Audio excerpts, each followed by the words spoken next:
Olá, bom revê-lo por aqui. No episódio 16 da série Ligados pela História, vamos até o município de Orlândia. Já viajamos mais ou menos 694 quilômetros para ir e outros 694 quilômetros para voltar. Um percurso longo, asfaltado, de muita identidade cultural.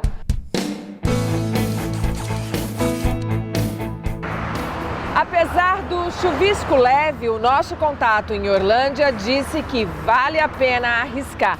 Por isso, estamos aqui na estrada, no mesmo lugar que nós saímos no primeiro episódio. Vamos pegar a Anhanguera e daqui mais ou menos 45 minutos nós vamos estar em Orlândia. Com pouco mais de 44 mil habitantes, o município tem a sua economia centrada na indústria e na agropecuária. Mas eu posso antecipar que Orlândia tem muita história para contar.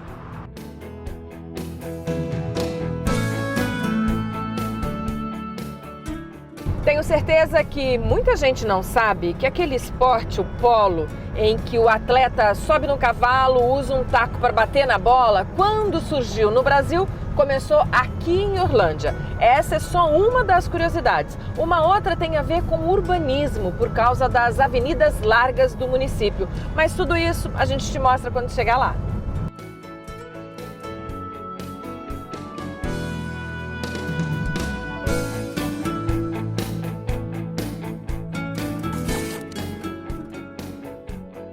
A chuva chegou junto com a nossa equipe, mas resolvemos transformá-la em personagem dessa história e seguimos esperando uma brecha de sol, e foi o que aconteceu. Para falar de Orlândia, nos guiamos pelo livro Querença, um pouco da história de Orlândia, contada em sonetos, escrito por Ciro Armando Catapreta, que entre tantas atividades no município, foi prefeito por 9 anos. Aqui em Orlândia, quem vai nos fazer companhia ao longo do passeio pela cidade é a Valéria. A Val, super prazer em revê-la e que bom estar aqui na sua cidade. Que ótimo, vai ser um prazer receber todos vocês, vai ser muito legal. E não sem motivo nós escolhemos fazer esse circuito aqui na cidade acompanhados pela Val. Primeiro porque ela é daqui, conhece a cidade com a palma da mão e também tem uma relação muito carinhosa com o município quando fez o projeto Querença. Foi em que ano, Valéria? Foi em 2015, porém ele se estende, para 2016 por conta da apropriação dos prédios. Você disse para mim em um determinado momento que a cidade tem uma vocação para dança. De onde vem essa vocação? Vem de muitos anos. Teve uma professora que veio para a cidade de fora, vou falar assim, bem uns 70 anos atrás, 60 anos, que foi a Marilda Alves de Andrade. Ela trouxe isso para a nossa cidade. Bem, o Querença é um projeto de artes integradas e que a dança protagoniza. Eles fizeram um roteiro cultural pela cidade com intervenções, com pequenas apresentações. E esse roteiro ele foi criado a partir de uma obra literária. Sim. O Querença ele traz um resgate histórico, cultural, estético e afetivo da cidade. É uma apropriação entre a arte e o asfalto. E a proposta para hoje é bem essa, pelo menos na primeira parte do nosso episódio, é visitar Orlândia seguindo o próprio trajeto já criado pelo Querença. Vamos nessa? Vamos! Com o livro nas mãos, a poesia como trilha e as indicações da Val, partimos em busca de colocar imagens nos sonetos. A velha estação da Mogiana. Há de permanecer um monumento, com seu estilo inglês de construção. Foi ela que assistiu ao nascimento de Orlândia, então surgindo no sertão. Essa é a primeira estrofe, do texto do Ciro Armando e começa aqui o trajeto do Querença. Sim, é lindo ver todos esses trilhos, trazendo essa origem da cidade, essa origem de povos, esse início, essa estrutura urbanística. E historicamente a estação foi importante para Orlândia? Muito. Ela fez conexões? Sim, ela trouxe todas as pessoas, ela trouxe toda a parte industrial, ela era o maior veículo implantado naquela época de ligações. A Avenida do Café nos levou até aos barracões da antiga algodoeira. Ainda em atividade, eles contam a história do trabalho, dos que ali nasceram e dos muitos imigrantes vindos de vários lugares do mundo. Para referenciar o fundador do município, Coronel Francisco Orlando, uma praça com seu busto e uma escola com seu nome. A cidade de Orlândia foi fundada pelo Coronel Francisco Orlando, meu bisavô, porque ele retirou 100 alqueires de terra aqui da Fazenda Boa Vista para formar a cidade. A família Junqueira, ela veio lá do sul de Minas, de Cruzília, isso antes de 1800, né? Chegaram aqui e pararam na Fazenda Invernada e eles vieram a cavalo. Essa casa, quando o capitão Chico doou as terras para os filhos, o meu bisavô, o Coronel Francisco Orlando, ficou aqui na Boa Vista. E ele fez essa casa aqui de madeira, e no qual ele vinha a cavalo lá da Invernada, que são mais ou menos 20 e poucos quilômetros de lá aqui, e pernoitava por aqui para tomar conta do patrimônio dele, que era aqui. Com características bem tradicionais em seu modelo de fundação, Orlândia nasceu feminina. Da fazenda de Orlando para as igrejas, as ruas largas e até as influências europeias. Um passeio pelas igrejas e o tempo se revela. O patrimônio religioso de Orlândia é bem expressivo. Em especial, essa igreja faz parte de toda a história, porque foi a primeira, Viviane. Sim, a primeira igreja, que data da mesma época da fundação da cidade. É uma cidade que tem suas origens numa família tradicional da cidade, da área agrícola, né? Eram plantadores de café da época, da família de Junqueira. E ele projetou, ele teve esse sonho que esse lugar seria uma cidade, não mais uma fazenda, e em busca de um melhor traçado para a cidade, naquela época ele encomendou um projeto urbanístico para o local, para que a cidade fosse feita segundo os moldes parisienses. Então ela tem um projeto urbanístico trazido de Paris e, em decorrência disso, também pelo traçado e pela localização, esse quarteirão seria, já no projeto urbanístico, a implantação da primeira igreja da cidade. E arquitetonicamente, quais são as influências dela? Ela tem todo um estilo arquitetônico estudado, ele não tem um estilo definido como um neoclássico ou barroco. Na época, a gente classificou como sendo um estilo eclético, porque ela tem influências de vários estilos, então o ecletismo ali é esse que mistura um pouco de cada e tem essa linguagem aí que a gente pode observar aqui, principalmente na arquitetura externa. E aqui no interior, essa pintura, sabe, todo essa riqueza mesmo, né, que essas pinturas são originais. Ela tem, por exemplo, os anjos, a gente pode ver uma referência barroca, mas como o período já era mais tardio, já entra no ecletismo porque eles mudam as características. Então, ela é uma igreja que não tem as nossas origens, né, porque o barroco no Brasil é mais forte, mas ela recebe a influência francesa, então ela tem esse estilo eclético porque ela tem altares de estilo barroco, alguns deles num estilo mais gótico por conta das agulhas. Então ela é classificada como eclética porque ela não tem um estilo só definido, então ela tem vários estilos e porque também consta, né, nos arquivos da igreja que ela foi construída em duas etapas. Padre, qual a história da Santa Genoveva? Santa Genoveva é uma santa francesa do século V. É uma virgem que ajudou o seu povo pela oração num momento conturbado da história de Paris. Eles estavam em constante ameaça de invasão dos hunos.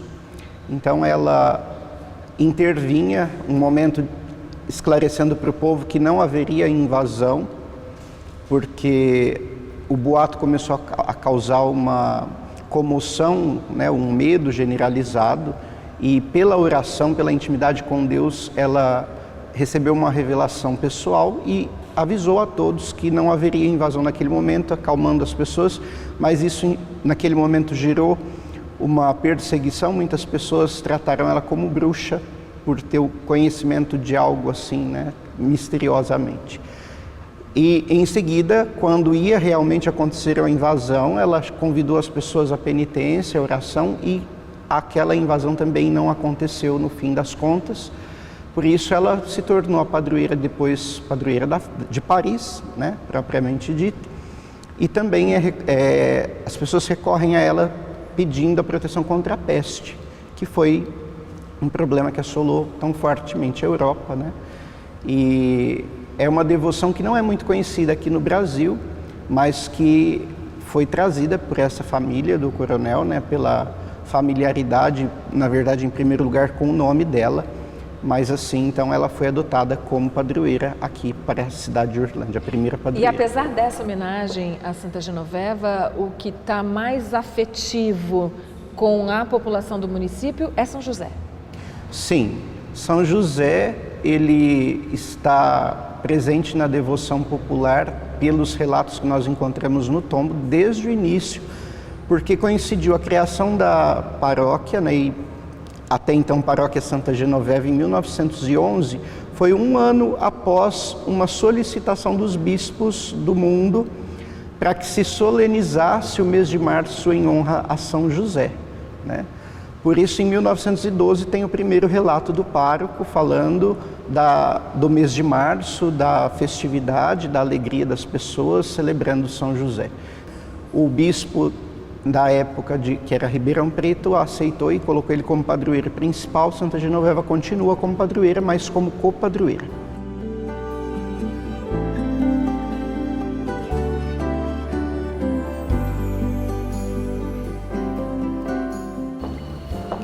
Essa aqui, então, é a versão maior para poder atender a comunidade. Exatamente, né? Como nós já dissemos na outra, o público que frequentava as missas se tornou muito grande, precisava de um espaço maior, e na década de 40 é que foi dada para o município, né? Essa nossa igreja, essa já tem uma arquitetura já mais definida, ela é de um barroco brasileiro, de uma nave central única, ela tem todas essas características, esses vitrais, né? Que também é de uma referência, o vitral ele é francês, né? Veio de Paris, e os vidros todos dessa igreja eles são importados, os azulejos também todos vieram de Portugal, então a cidade tem toda essa vocação de famílias que eram ricas, né, no sentido não só financeiro e econômico, mas de cultura. Então todas as igrejas de Orlândia, elas buscaram as referências europeias. Os vitrais, a via sacra, é tudo original com a planta? Sim. Esse vitral, ele retrata as obras de misericórdia corporais e espirituais. E no Ano Santo da Misericórdia, que foi convocado pelo Papa, nós tivemos um concurso elaborado pela CNBB para ilustrar o livro oficial que tratava dessas obras de misericórdia. E eles pegaram as imagens das igrejas que têm esse tema de vitral no Brasil todo. E a nossa paróquia foi escolhida para essa ilustração. É um vitral, nós não sabemos precisamente a origem dele, mas foi feito em Ribeirão Preto. Provavelmente a arte vinha pronta da França e era montado aqui. Infelizmente nós não temos um relato preciso, mas é provavelmente essa a história. Essa daqui já é um projeto mais recente. Sim, ela é de 2004. Ela não segue um estilo arquitetônico propriamente dito, porque ela teria que fazer uma releitura a esse movimento, que era um movimento religioso que a cidade toda era envolvida, que é esse movimento da Capela da Mãe Rainha. É uma imagem de Nossa Senhora peregrina que visita as famílias. E na ocasião, a idealizadora desse projeto, que é a dona Neila, ela alcançou uma graça devido à devoção dela, e ela tinha feito essa promessa de que ela construiria uma capela pela graça atingida. E ela é toda ela a idealizadora disso. Ela criou esse projeto buscando famílias de condição financeira da cidade que adquirissem um dote dessa igreja. Ela pediu um valor na época e as famílias que teriam mais condições doavam esses valores. Então a igreja foi toda construída por doações. E quem não tinha dinheiro podia fazer outro tipo de doação? Tudo que você está vendo aqui é doação. Desde esse lustre, que é um lustre de família, os bancos, cada banco tem o nome da família que doou, o altar, pia batismal. Então é um projeto muito afetivo para a cidade. E ela tem relação afetiva com a população? Muito, muito. Então esse aqui, para nós, e foi reconhecido pelo Santuário Nacional da Capela como um lar santuário. Então existem dois que são referências religiosas, que é o de Atibaia, que é o Santuário Nacional, e a nossa de Orlândia é considerada um lar santuário. Esse altar em especial faz referência ao patrimônio religioso, mas também enobrece artistas. Sim, sim. Essa igreja tem isso como um diferencial. Todas as obras que vocês estão vendo aqui, desde escultura, entalhe em madeira e pintura, foram artistas renomados que fizeram. Dona Neila trouxe para nós essa artista que foi a que fez todas as imagens que são entalhadas em madeira. Ela fez as cadeiras, ela se chama Fatinha e ela é de Minas Gerais. E o grande diferencial dessa igreja é que esse movimento Mãe Rainha, todas as igrejas referentes a ela, elas usam uma estampa que vem do próprio santuário. Essa foi uma das primeiras que eles autorizaram que um artista reproduzisse. E tamanha fidelidade que é a pintura dele, ela pôde estar aqui enriquecendo ainda mais a nossa igreja. Então ela é uma pintura de um artista ribeirão-pretano, que é o Paiva, que merece todas as honras dessa pintura.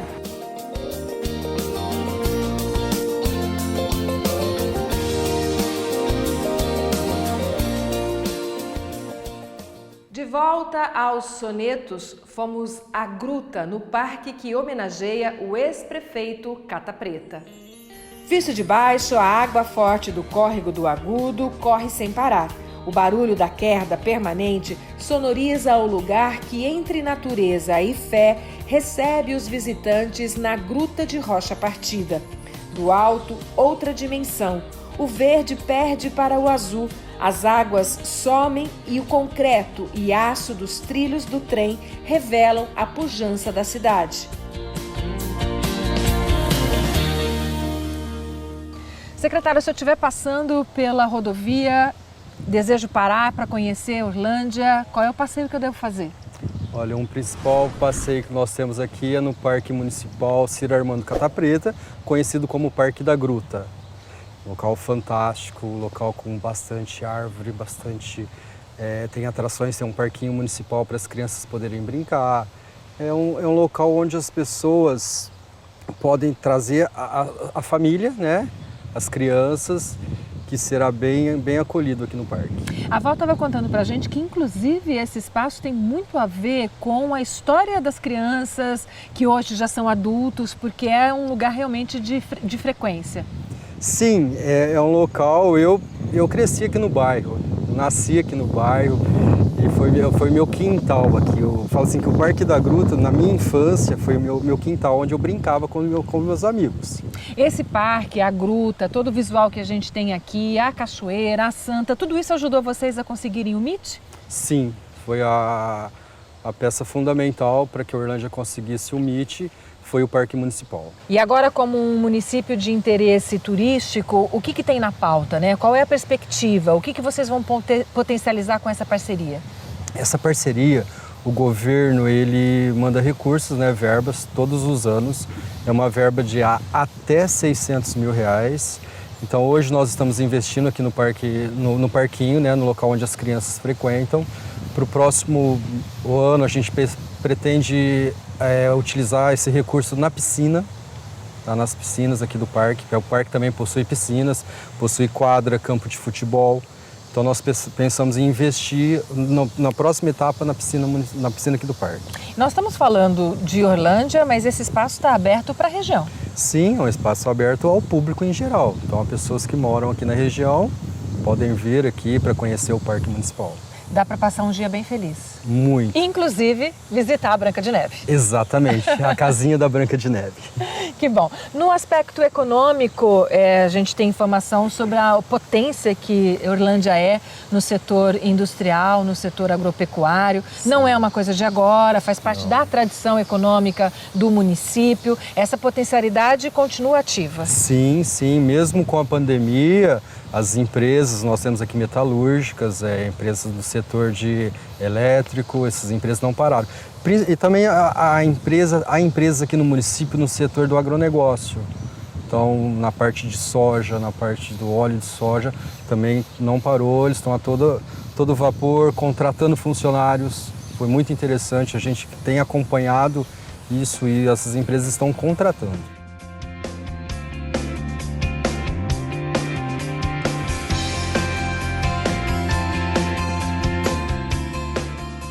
A cidade de perfil industrial exibe suas chaminés e suas fábricas, orgulhosa pelo arroz, arame, telas e fios de tecnologia que faz circular pelo Brasil e pelo mundo.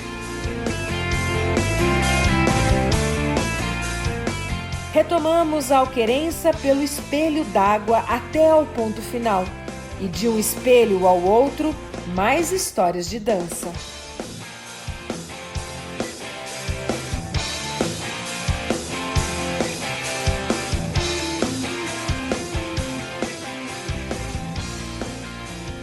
Depois de todo esse passeio pelos lugares aonde o Querença se apresentou e essa referência que une a dança, a arquitetura, o patrimônio histórico e a própria trajetória cultural do município de Orlândia, a gente chegou no último ponto do trajeto, que é aqui no prédio do Castelinho. Qual que é a importância desse prédio para a história de Orlândia? Ele vem, é uma estrutura... Ele vem com um advogado que veio da Paraíba para montar a estrutura dele em Orlândia.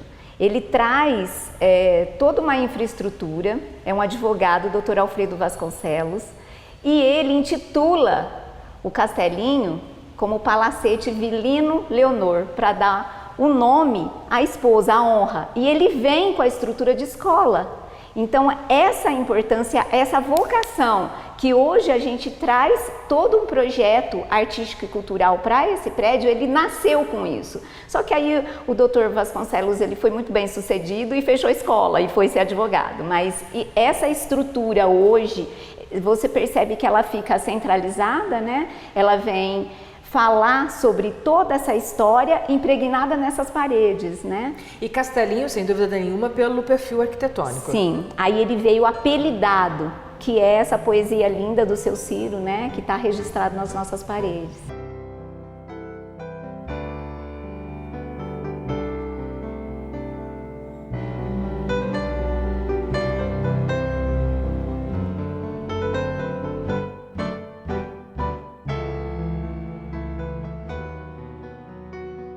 O prédio foi reformado e restaurado e agora ele recebe exatamente qual projeto?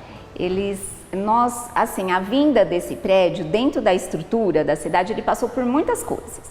Ele veio como residência, ele veio como escola, até voltar a ser o prédio do Instituto. O que ele traz? Ele traz as artes integradas, traz dança, a gente tem artes de todas as formas aqui habitadas e a gente também trabalha com a comunidade.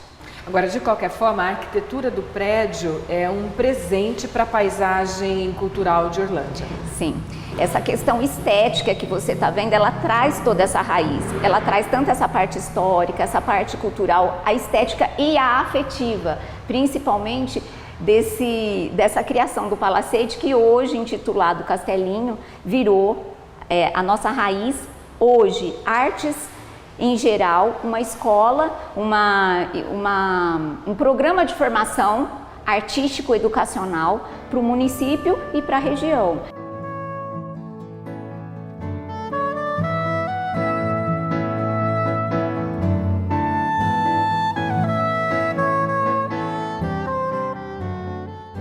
Cidade alguma faz história sem seus personagens. E no caso de Orlândia, vamos conhecer a Dona Marilda Alves de Andrade, a tia Marilda, uma das primeiras bailarinas da cidade. O senhor Júlio César Scarelli e seu sobrinho Carlos Henrique. E o Jorge Diniz Junqueira, jogador de polo. Dona Marilda, como é que a senhora trouxe a dança para o município de Orlândia? Eu trouxe a dança para o município de Orlândia um pouco sem querer. Porque como eu casei com um agricultor e eu fui morar na fazenda, então achei que de repente, sabe, eu não ia conseguir trazer a dança. E eu amava. Aliás, tive uma indecisão louca na hora de casar. Ou casa, entendeu? Tipo assim, eu fico com a dança. Mas aí ele foi uma pessoa super compreensiva, no começo com ciúmes. Eu morei 7 anos na fazenda e eu dava aula em São Joaquim da Barra, depois vim para cá, para Orlândia. Aí logo as crianças ficaram em época escolar, nós mudamos para cá e aí eu estou aqui com alunas da região inteira. A Valerinha foi minha aluna, Josi, todo mundo passaram por aqui. E aí a cidade tem essa efervescência na dança? Tem. Sempre foi muito bem aceita a dança aqui. Inclusive, eles deram assim muito valor para mim, entendeu? Eu me sinto uma pessoa recompensada, que a cidade soube... como é que fala? Soube valorizar a dança. Quando eu fiz 40 anos de profissão, a Josi, o Instituto, deram uma homenagem linda para mim, sabe? Depois teve outra com 50 anos, eu fui secretária da Cultura. Eu trabalhei 18 anos no grupo da terceira idade, com um trabalho lindo, entendeu? E elas ganharam vários prêmios, então era bem compensador. A gente dançava para fora, era muito gostoso essa época. Quer dizer que hoje tem muita gente que está fazendo dança e vem da sua trajetória, vem da sua Vem escola. da minha trajetória. Todas tomaram rumo na dança, grandes rumos, entendeu? Mas todas passaram por aqui, graças a Deus. Eu sinto orgulho disso. 61 anos, sempre produzindo abstrato? Sim, senhora. 60 anos começou com meu pai, com os irmãos dele, né? Aí foi indo, foi separando, um foi saindo, ficou meu pai, tem meu tio. Aí depois 2 ficou no posto, né? Aí foi indo. Até hoje, graças a Deus, tá desse jeito. A comida a gente não pode mudar, a gente serve na mesa, é à la carte. Aí tem a bisteca, tem um fornão a lenha. Então sempre a gente não pode mudar, né? Porque mudar acaba a tradição, né? O fogão a lenha dá um toque especial para a comida? Dá na bisteca, no arroz, no feijão. Dá bem mais gostoso, bem diferente. Pelo menos a chapa grossa também, né? E dá um sabor muito bom na carne, é bem diferente. E a gente pode falar que é uma comida bem brasileira, né? Arroz, feijão, bem brasileira. Ovo, batatinha, é bem brasileira. A comida que todo mundo gosta, né? Quem é que não gosta de um arroz e feijão hoje, né? Uma carninha.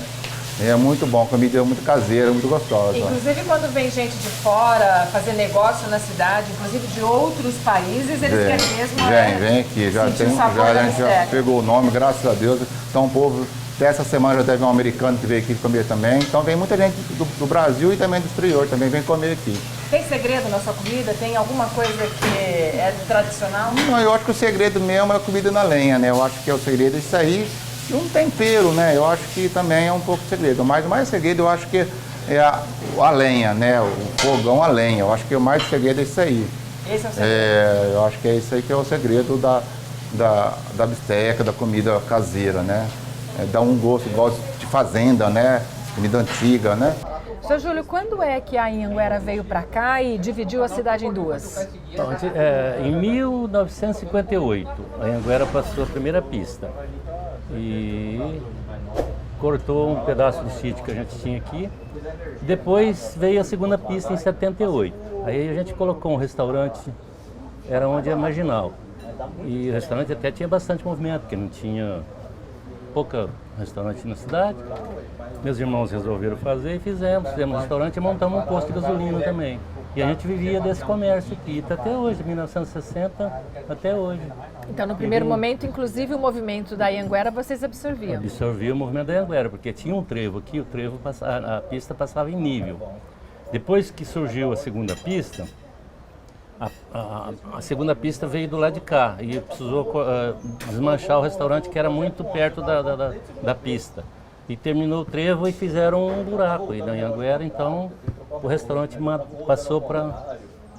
E do lado de cá de trás a gente tem o pontilhão. Aí é uma outra vez que... aí veio a FEPASA. A FEPASA mudou da cidade e mudou para cá e cortou outro sítio no meio outra vez. Você entendeu? Que está até hoje aí.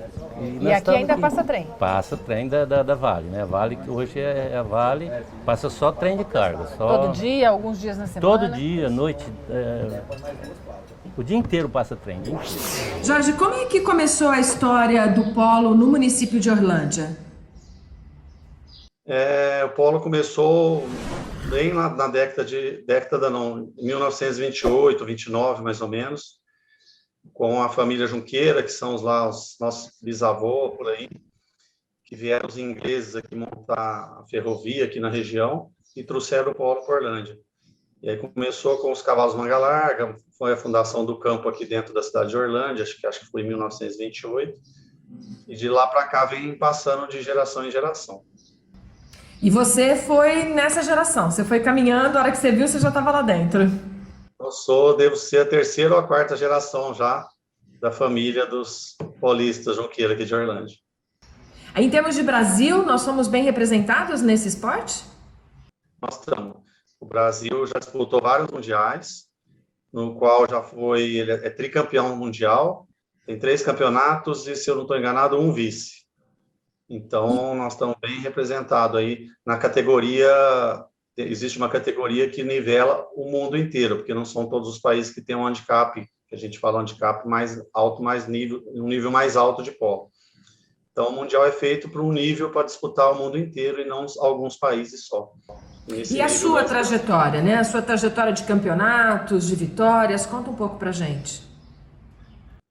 Eu comecei com meu pai, devia ter uns 9 anos de idade, 8, e de lá para cá joguei com ele, e depois comecei a jogar sozinho, vários torneios, disputar torneios internacionais, viajar, e aqui vem disputando desde essa época aí, todo ano, bastante.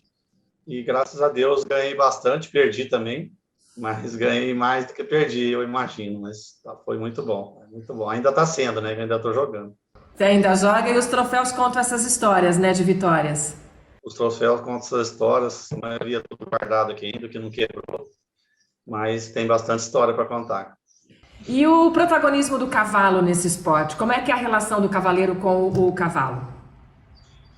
O cavalo hoje está muito complicado, assim, não tem muito cavalo, e hoje o esporte cresceu muito, exige muito cavalo bom, e hoje mais ou menos é uns 60%, 70% do conjunto homem-cavaleiro, o cavalo.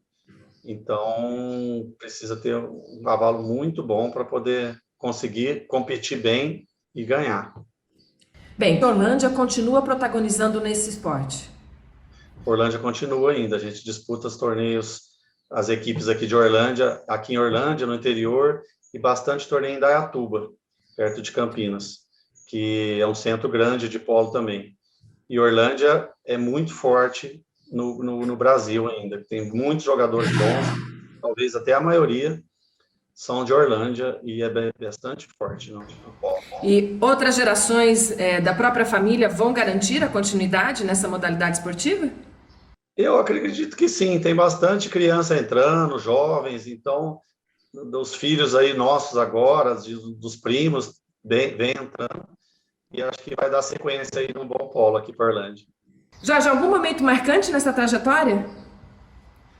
Tem sim, teve vários momentos. Um dele foi, você comentou que eu fui jogar na Inglaterra, um torneio contra a Inglaterra, um jogo que fomos convidados, Brasil e Inglaterra, e nessa ocasião quem entregava o troféu era a rainha, e eu recebi das mãos dela o troféu, tive a oportunidade de conhecer o Príncipe Charles, joguei com ele um jogo um dia, numa exibição lá, fui convidado para jogar com ele também, no mesmo time. Então essa foi uma das histórias marcantes aí da minha trajetória. Em atividade desde 2001, o Museu Agromen de Máquinas Agrícolas chama a atenção pelas suas dimensões expositivas e pela riqueza do acervo. Organizado em 5 pavilhões que somam 5.000 metros quadrados, o museu guarda 400 peças antigas. São mais de 100 automóveis das décadas de 1920 a 1970 e mais de 300 unidades agrícolas entre tratores, colheitadeiras e implementos. A entrada é gratuita, mas as visitas precisam ser agendadas.